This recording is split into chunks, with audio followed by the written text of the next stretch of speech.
Hello students, आज हम बात करेंगे यदि दो वीक एसिड्स हमें दिए हुए हों तो उनकी स्ट्रेंथ को हम कैसे कंपेयर कर सकते हैं। फिर हम बात करेंगे आयनिक प्रोडक्ट ऑफ वाटर की और पीएच स्केल की। तो सबसे पहले आज शुरुआत करते हैं अपने पहले टॉपिक की, यानी strengths of acid and bases. We know that कि जो अरहेनियस एसिड्स होते हैं, those are the acids which gives H ions in solutions।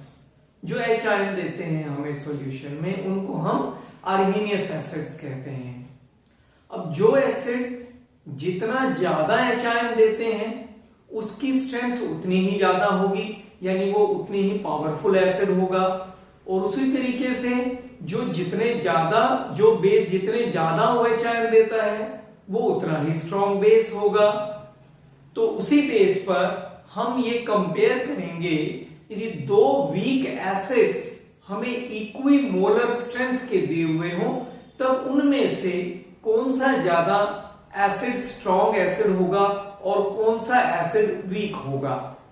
तो सपोज कंसीडर करते हैं हम एक एसिड को HA, जिसको जब हम एक्वस सॉल्यूशन बनाते हैं it will give H ion aqueous and A negative ion aqueous. Let alpha is the degree of dissociation. Suppose alpha इसकी degree of dissociation है और initial stage पर, at the initial stage, let concentration of this acid is C mole per liter। जब ये initial हमने acid इस concentration का लिया है तो इसका मतलब इनिशियल स्टेज पर हमें H आयन और A नेगेटिव आयन अभी नहीं मिले हैं। But as the reaction goes on and at equilibrium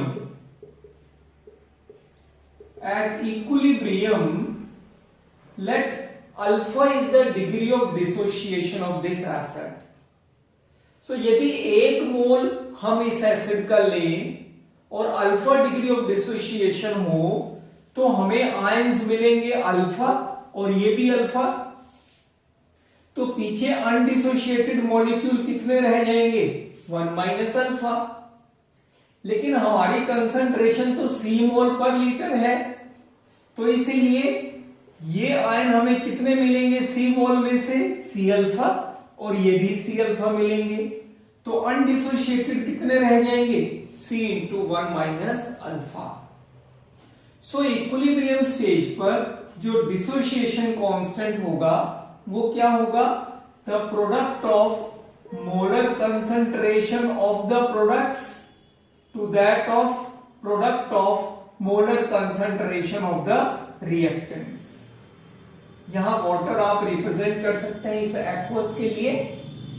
और अब क्योंकि molar concentration of this water is constant, so it should be written like this: water this is equal to H ion into A negative ion upon HA। ये जो constant है, K constant है, ये value constant है। This gives an another constant that is ionization और dissociation constant for the acid.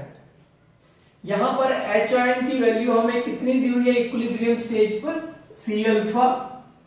और A negative ion की value हमें इक्विलिब्रियम स्टेज पर दी हुई है C अल्फा अपॉन HA कितना है? C into 1 minus alpha. यदि हम इसको सॉल्व करें तो ये वैल्यू आती है C alpha square over 1 minus alpha.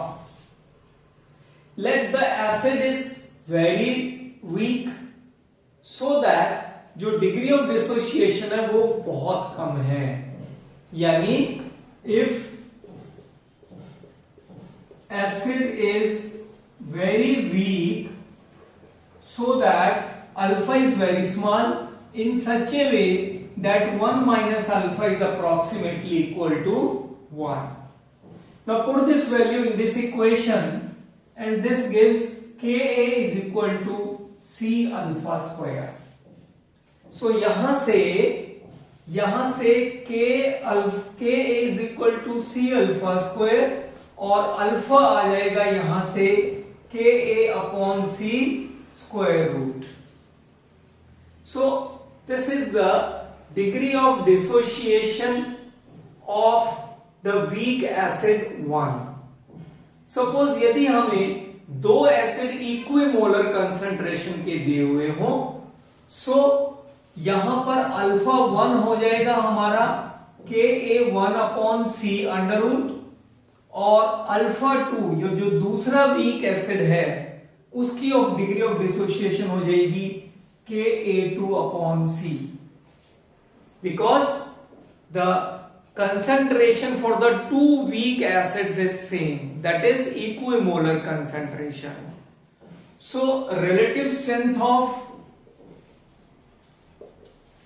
of acid 1, that is alpha 1, divided by strength of acid 2, that is alpha 2. This is given by Ka1 upon C under root divided by Ka2 upon C under root. C cancel out हो जाएगा and this will give square root of Ka1 upon Ka2.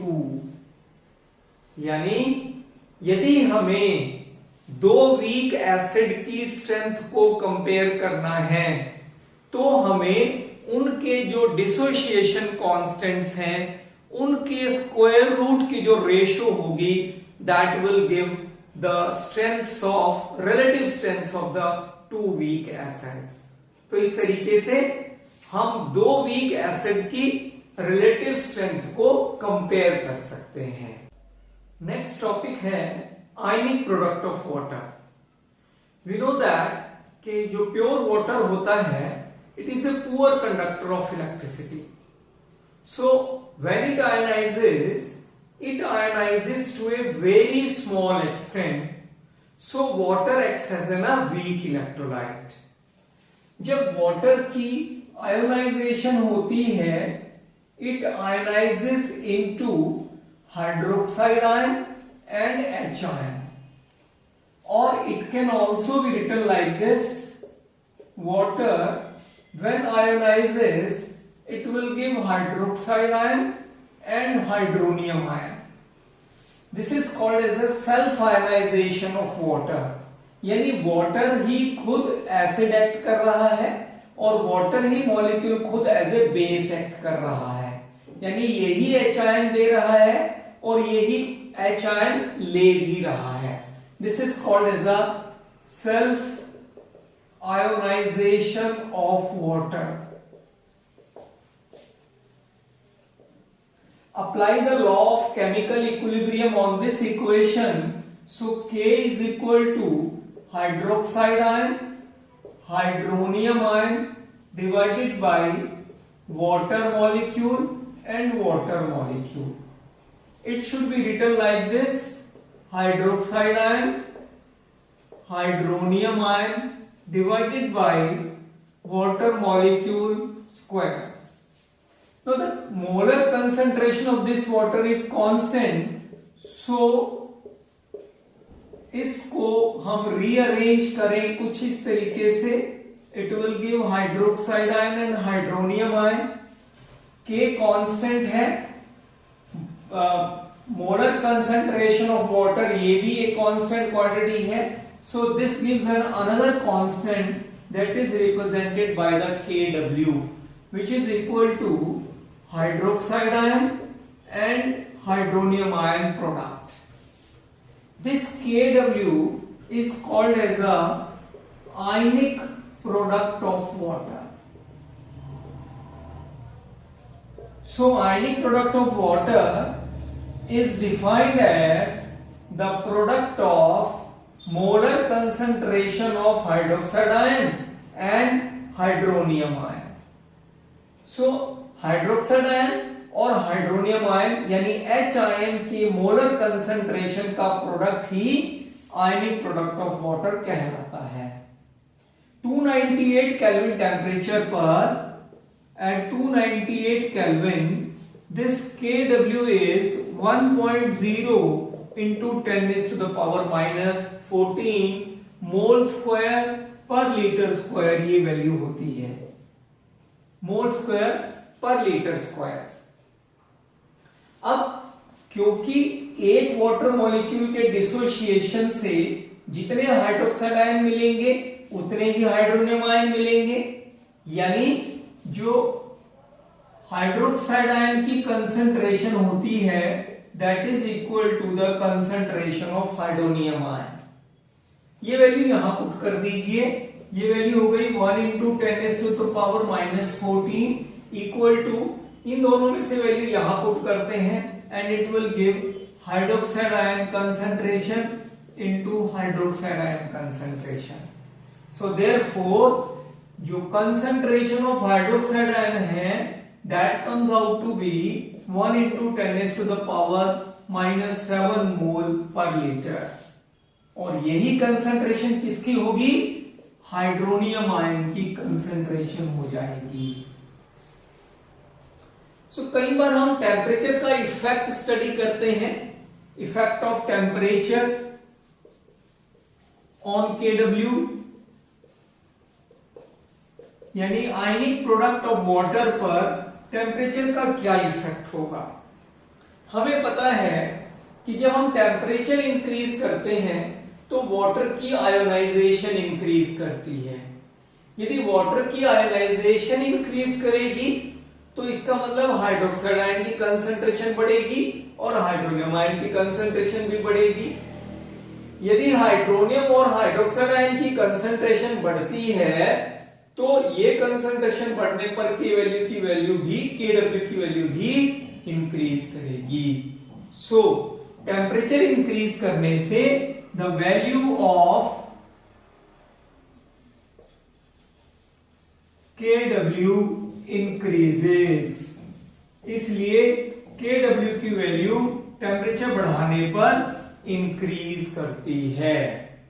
Next topic है कि how to represent the hydronium ion concentration in a solution. Hydronium ion की concentration को हम pH scale से represent करते हैं।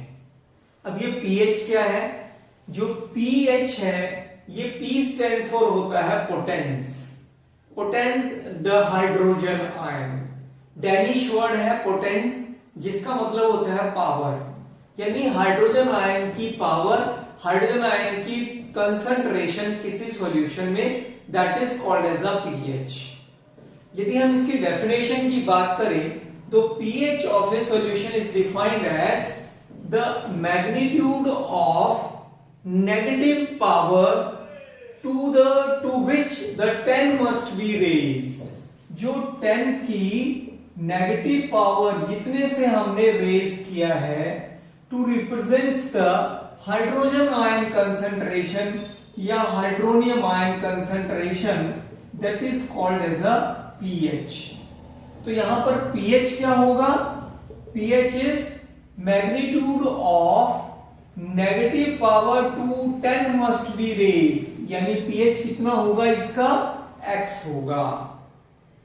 सो यदि आप अब इसका दोनों तरफ लॉग ले लें तो ये हो जाएगा log of hydronium ion which is equal to log of 10 raised to the power minus x और log of hydronium ion is equal to minus x into log 10 to the base e। log 10 to the base e कितना होता है, this is 1 होता है। so log of hydronium ion is equal to minus x और x is equal to negative logarithm of hydronium ion concentration। But x हमें पता है, x किसके इक्वल है, pH के। So pH is negative logarithm of hydronium ion concentration. This is the complete definition of pH। Actual में hydrogen ion की concentration को हम जिस स्केल पे रिप्रेजेंट करते हैं that scale is called as a pH scale.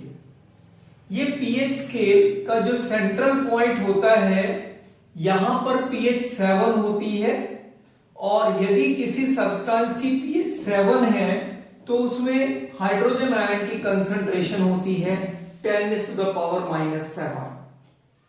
PH 7 से ऊपर 8, 9, 10, 11, 12, 13 एंड 14 पीएच तक, 7 से ऊपर जो होते हैं, पीएच 7 से ऊपर वाले जो सॉल्यूशन होते हैं वो बेसिक नेचर के होते हैं, और 7 से नीचे जो सॉल्यूशंस होते हैं जिनकी पीएच 7 से नीचे होती है, दोज आर एसिडिक, जैसे 6, 5, 4, 3, 2, 1 एंड 0। जैसे जैसे आप 7 पीएच से जितना दूर होते चले जाएंगे उतना उसका न्यूट्रल से एसिडिक या बेसिक कैरेक्टर बढ़ता चला जाता है।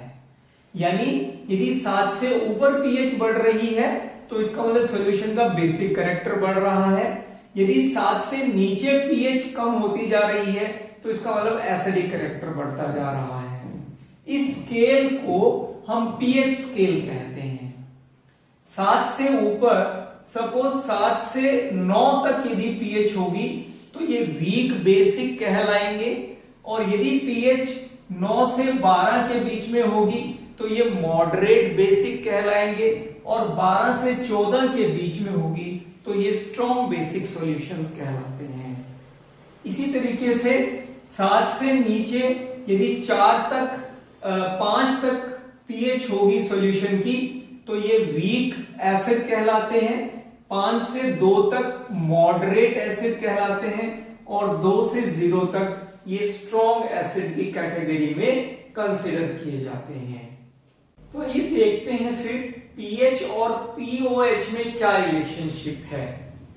We know that pH is negative logarithm of hydronium ion concentration.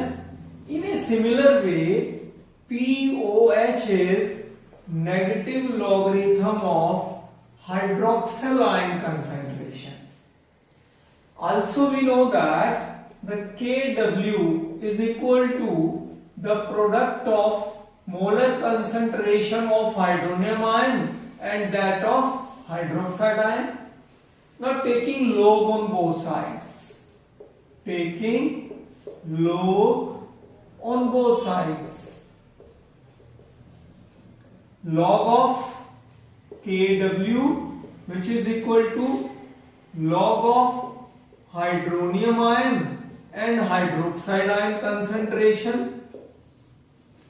We know that Kw is 10 raised to the power minus 14 at 298 Kelvin temperature, and log m into n ये होता है log of m plus log of n।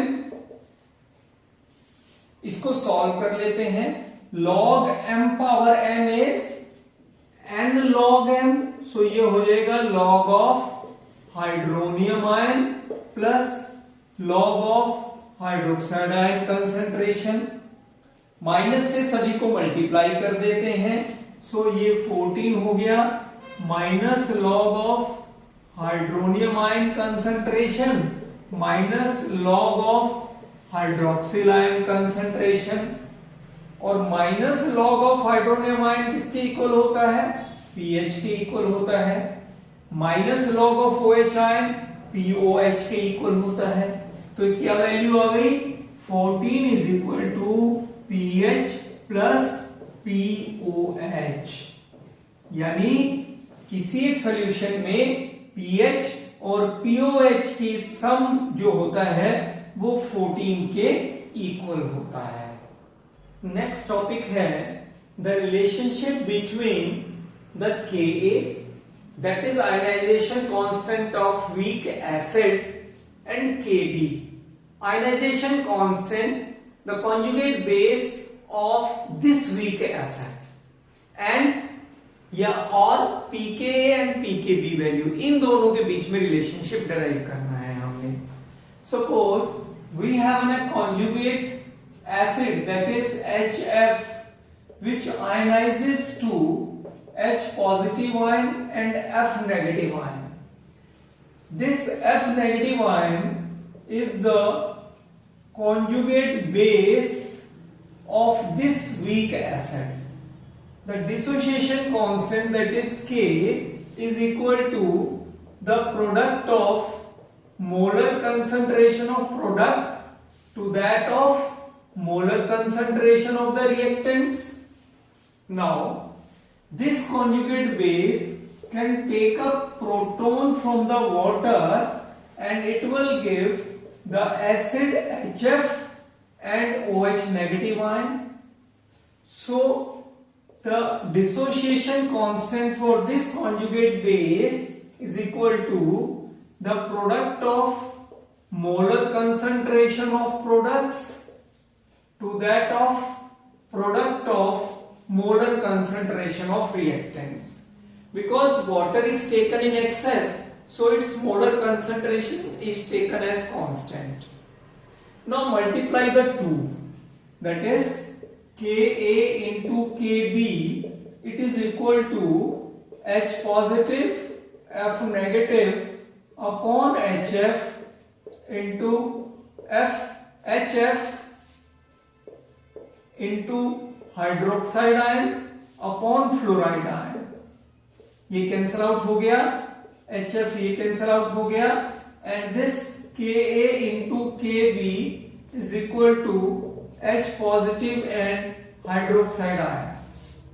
अब इन दोनों का जो multiplication है ये हमें पता है, this is equal to Kw, therefore Ka into Kb is equal to Kw।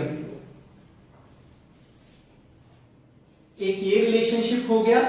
Now taking log on both sides, तो क्या हो जाएगा, log of Ka plus log of Kb is equal to log of Kw, और Kw की value हमें पता है, ये किसके इक्वल होती है, that is 10 to the power -14, so it should be written as log of 10 to the power -14, or which can be written as -14.